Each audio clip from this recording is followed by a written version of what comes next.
Okay, so a friend of mine told me, and my dishwasher just stopped. What I should do, I should actually open it once it's done.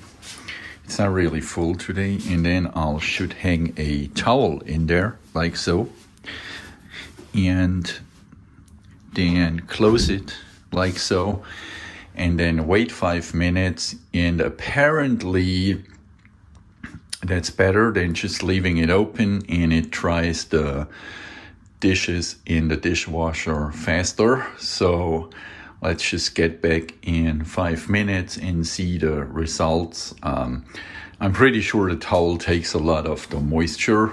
Not sure if that's actually better than, how should I say, just leaving it open, but we shall see. Okay, so it's now 5 minutes later, and now let's check the result. So, well, the towel is not really wet, to be honest. And okay, apparently there is still water in there, which makes sense, but there is still water here. So water here as well. The rest is actually dry. So I'm not sure if that towel trick works.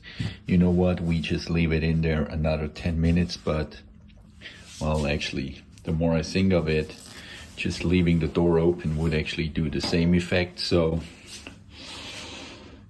I'd say it maybe works, that life hack, but it's not really a good life hack. So I'd say, yeah, it's not a good tip he gave me.